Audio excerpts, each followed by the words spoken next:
Okay, so in this video, I wanted to go over just a few ideas that we discussed in class and the parallels between We the People and some of those ideas. So the key one that we discussed this week, and this was a big theme throughout chapter 3 in We the People, it's the debate over what should best prevent tyranny. Tyranny either at the hands of government itself or the mob, a kind of mass or a majority tyranny. So there were two, at least two views here, but the classic ones throughout American history is the debate between anti-federalists and federalists. So the federalists, such as Madison, of course, thought that the structure of the federal government itself was enough to prevent tyranny, and we'll talk about why that is in just a second. And that contrasts with the view of the anti-federalists, of course, who insisted that a Bill of Rights was necessary. Specifically, in order to prevent tyranny, there has to be on parchment a specific set of enumerated rights that limits what the government can do, and that without these limits being expressly written down, tyranny could easily result, right? So, of course, in the history, and this is described in We the People, the inclusion of a Bill of Rights in the Constitution is what led to states that were, sort of hotbeds of anti-federalist sentiment, like New York, finally ratified the Constitution. But for Madison, and what's interesting is that the author of We the People sort of implies that for Madison, he was just kind of so enamored over his design of the government with these three different branches and the idea of checks and balances over each one, that this was sort of the perfect governing machine, that because these separate institutions all shared power, it would be impossible both for any mob or a majority to gain control of government, but it would also be impossible for any one of these branches to, sort of lord its power over the others. Madison and others very much viewed these three different branches as being separate and co-equal in their governing authority. So what's interesting, and this is a theme that, is a classic one throughout American history, is the idea or the question of to what extent does this still hold true today, and what forces could influence the power of any of these branches and making them more powerful than they have been or that they were as envisioned in the Constitution. And of course, one of the critical ones is the current idea of the presidency and the campaigns for the presidency, which give presidents the opportunity as candidates to campaign across the country and develop their own support and their own sense that they are the representative of the people's will directly. And, that along with perhaps political parties, something that was not directly envisioned by the founders. Party control of different branches certainly does weaken the idea of separate and co-equal branches of government. So those are the two big ideas, right, about the debate over what would control tyranny. Is a set of rights necessary, or is the structure of government enough?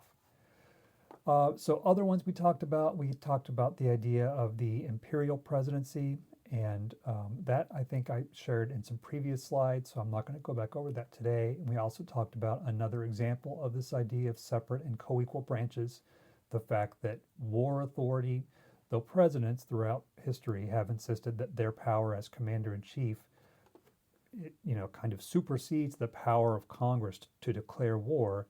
Still, this is a very long-standing struggle over which branch has the authority to conduct war on behalf of the United States. I do want to mention a few things about Federalist Number 10. This is one of Madison's essays written in support of the Constitution. These essays are described extensively in We the People. These are often used as a source for judges who are interpreting the meaning of the Constitution. They consult the Federalist Papers extensively. And so to to go over the Constitution, I'd like to just review some of the different parts of it that relate to the idea of separation of powers, federalism, and finally, we'll get to this idea of how the Constitution reflects a kind of skepticism about majority opinion or about a majority rule because of the threat of mass tyranny. And the example that we discussed in class was that there is no right to vote embedded in the U.S. Constitution. There really isn't. I think almost every historian, every lawyer and judicial scholar would agree with that. Perhaps if you wanted to kind of read between the lines, you could try to make a case that the different parts of the Constitution imply a right to vote. But given the historical circumstance, given Madison's own skepticism toward the masses, I think the correct view is that there is no right to vote embedded in the Constitution. And certainly in the context of presidential elections, the Supreme Court has explicitly said, yes, that is true. There is no right to vote in the Constitution or specifically a right to vote for elections to the presidency. So we'll get to that in just a few minutes. We started off with our discussion of the Constitution talking about this controversy over federalism and the debate over what the lawful limits are of the federal government's power. If this case interests you and you were absent from class, you can look it up on websites like oye.org. Let me see if I can find it here. So let's see.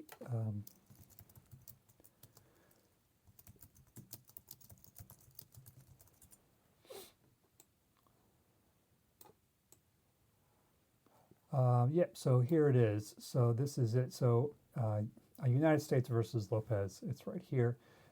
You can read about it, and you can also go to this website if you'd like to read about it a bit closer. This is the URL you would enter. This is a website, OYE, that it's a famous reference source for Supreme Court opinions. There's all kinds of stuff here, and we'll go over some of this in greater detail later in the semester. But you could take a look at this if you wanted to. The point of our discussion of it was to think about what parts of the Constitution grant the federal government authority and what parts of the Constitution limit it, and what parts of the Constitution would, in theory, enable Congress to pass a law such as the National Gun-Free School Zones Act of 1990. So to do that, I pointed out to you all, you need to look at this section of the Constitution, Article 1, Section 8. So this is important. Article 1, Section 8. These are the enumerated or express powers of Congress, aka the powers of the federal government, right? So this is archive.org, the National Archives. You can also find this, of course, at the National Constitution Center. You will have those links. But you want to go through, and we did this in class, scroll down to Article 1, Section 8, and you can read through these enumerated powers, right? So the specific powers that Congress has are described here. We pointed out that the critical one for understanding the expansion and the contraction of the power of the federal government throughout history has been differing interpretations of what this interstate commerce clause means, what it means to say that Congress has the power, Congress shall have the power to regulate commerce among the several states. So when the courts have tended to take a more expansive interpretation of what this means, the power of the federal government has grown. And with retractions or with more limited understandings of what this means, the power of Congress has tended to shrink. In addition to that, there is also the necessary and proper clause, right? So at the very end of Article 1, Section 8, it says Congress has the power to make all laws which shall be necessary and proper for carrying into execution the foregoing powers, right? So, in other words, any stuff that's necessary to do this enumerated stuff, or just laws that are necessary to carry out these enumerated powers, the Constitution says that Congress has the power to make those laws as well. So between the necessary and proper clause, and between the there and the interstate commerce clause, these are the two principal ways that the authority of the federal government has grown over time, or through different interpretations of them has shrunk. So So some other parts of the Constitution that are discussed in We the People, in particular in Chapter 4, when you get there, is the Privileges and Immunities Clause. So this is part of the Constitution that describes how, typically people are, if they enjoy privileges and immunities in one state, they should enjoy those same privileges and immunities in another state. And what we can go through here. I'll pull up Article 4 and just mention this briefly because this was described in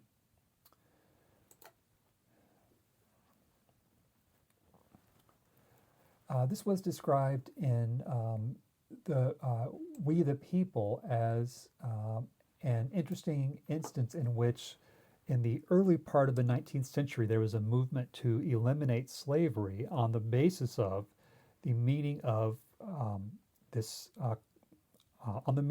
clause. That is, that if people are free in one state and they enjoy those liberties, that they should then enjoy those same liberties in another state. And in We the People, the author explains how that way of interpreting the Constitution did not get very far, but nonetheless is an interesting example of how the meaning of the Constitution and the way in which it's written in this very open and broad way is subject to interpretation.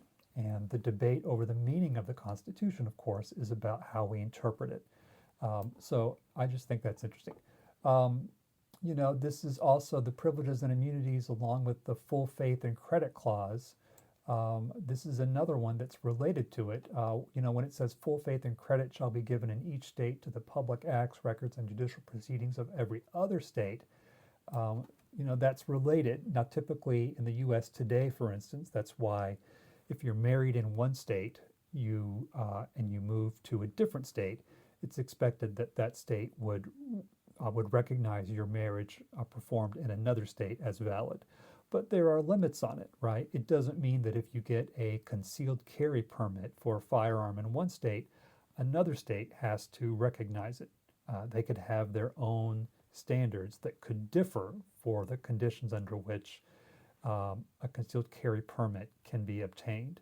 So it doesn't guarantee that all the records must, but what's interesting though is that it does provide sort of this push to have different records recognized, and certainly with respect to concealed carry, there have been lawsuits on that basis. People arguing that their concealed carry in one state should be recognized by another. So interesting aspects of how the Constitution relates to current events.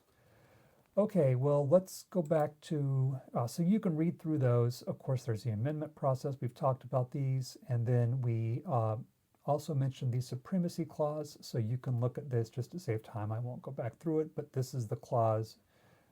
Make sure you have this written down. This is the clause that kind of gives the benefit of the doubt to the federal government when a law conflicts with the state government. So in all, we have all of these different parts of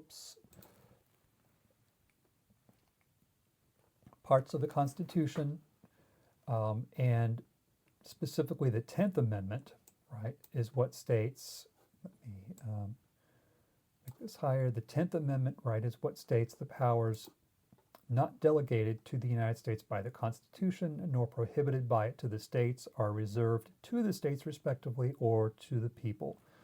So, right, the 10th Amendment is what says if it's not granted to the U.S. by the Constitution, if it's not, one of these powers within Article 1, Section 8, then it's given to the states. The anti-federalist criticism of this is that the 10th Amendment basically just says the states get kind of the leftovers after all of the other powers have been claimed by the federal government in Article 1. The idea being, and this was the principal, one of the principal claims of the Anti-Federalists that's, sort of united them. This was a major criticism of the Constitution, is that once you go through the enumerated powers and you go through the necessary and proper clause and the commerce clause in particular, that power is potentially boundless. And then you add on to that the supremacy clause. Their concern was, well, what's left? So debates over federalism, and here is one definition of it that you could add to your notes. Debates over federalism have centered on these issues. What is the meaning of commerce? What are the limits of the federal government's powers? And what does the 10th Amendment mean in terms of powers reserved for states?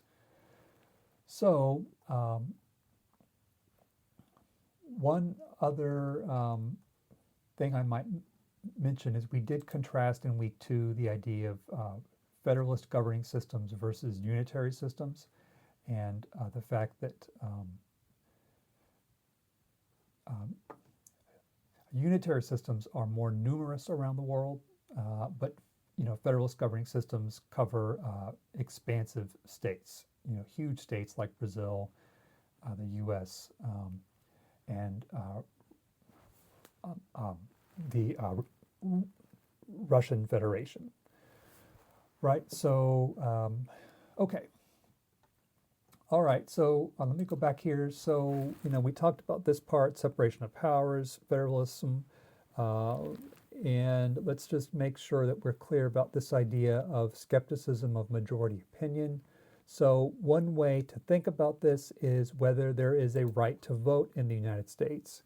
And again, as I said at the beginning, there really is not. There is no right to vote embedded in the Constitution, even though we think about this as a kind of right. We expect it as part of a fundamental act of citizenship, but within the Constitution, there really isn't one. All there are guarantees against discrimination against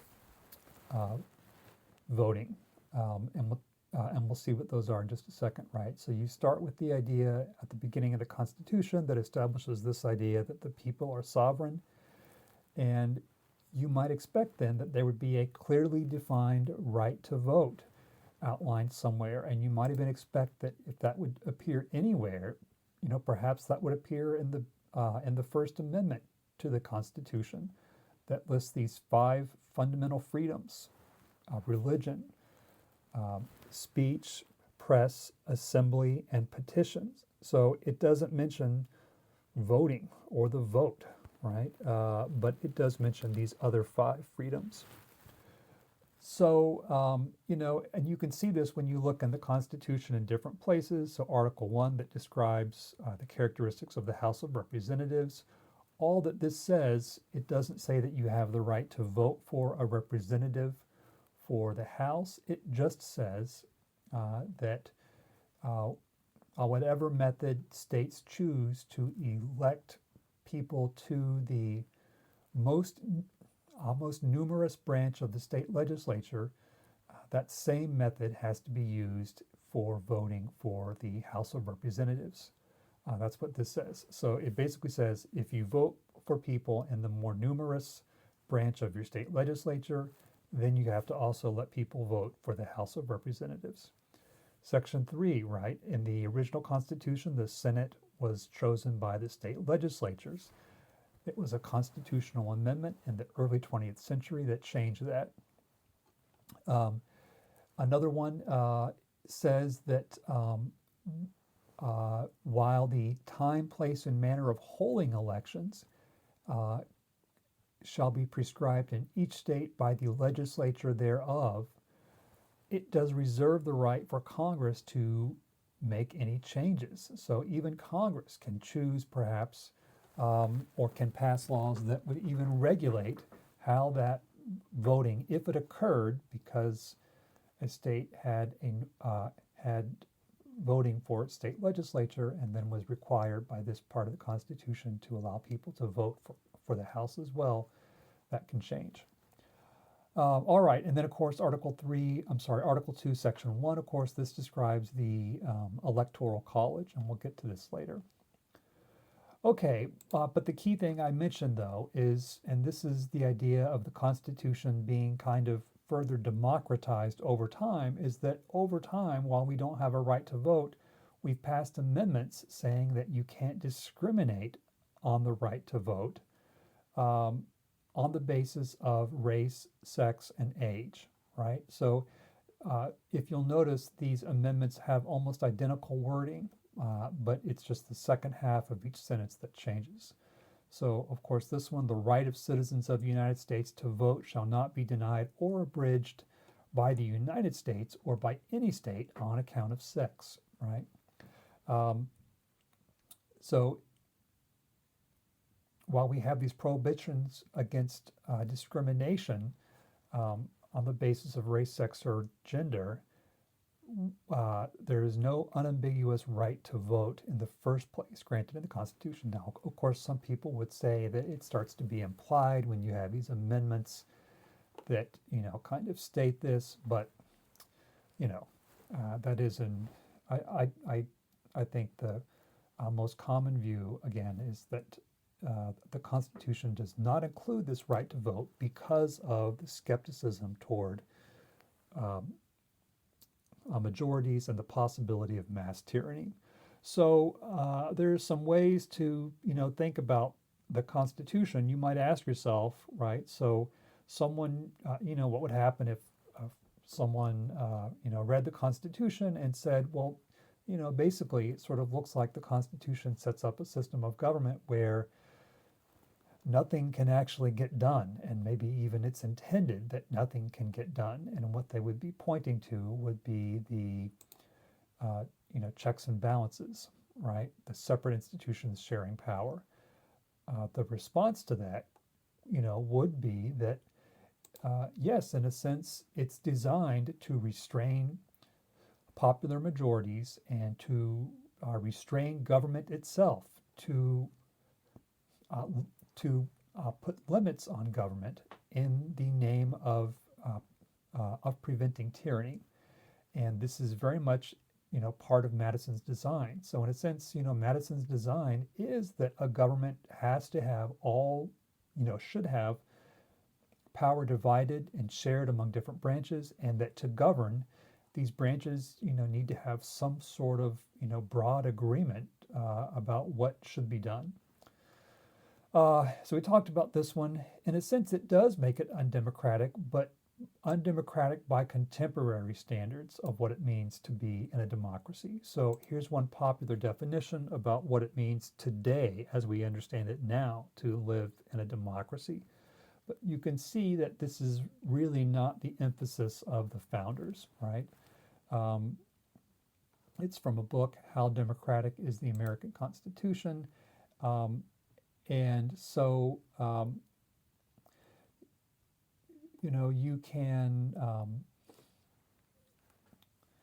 you can think about this from some of the, I'm sorry, wait, I got off subject here. I clicked the wrong slide. Let me go back. So where was I? So it was here, right? So the, you can think about this in terms of the debate over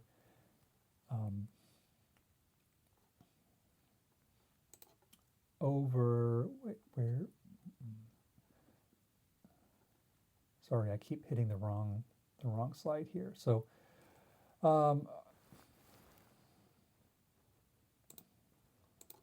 okay, well, never mind. I was trying to get back to the previous slide, but we've already talked about this, the idea of Madison's design of a government that's intended to restrain government itself and prevent tyranny. But, different parts of the Constitution have been amended over time to make them,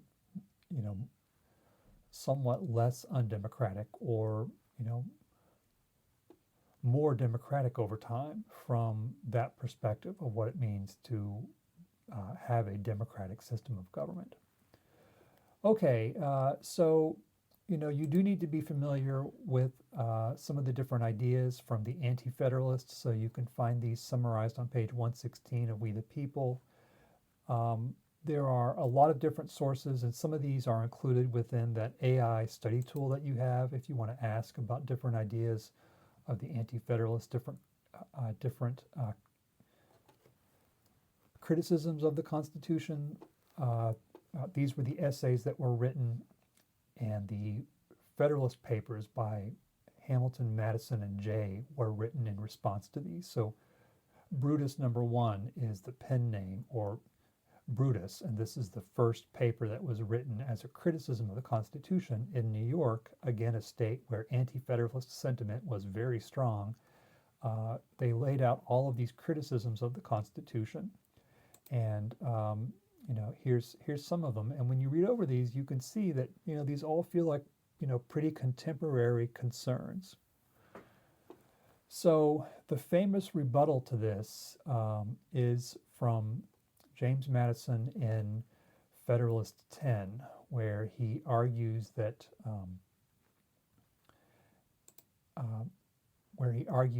the main benefit of the Constitution is that it prevents tyranny, or what he refers to as the violence of faction, which he describes as a group of citizens who seize control of government and attempt to use it to lord their power over others. And so famously, Madison's argument is that the reason why the Constitution is better at controlling tyranny than the Articles of Confederation is that, in addition to having a separation between popular voice and lawmaking through an elected legislature, most importantly is that you have a large government, a large federal government that extends over a vast territory and then unites people under this one government in which they all have to sort of compete with each other for influence over government.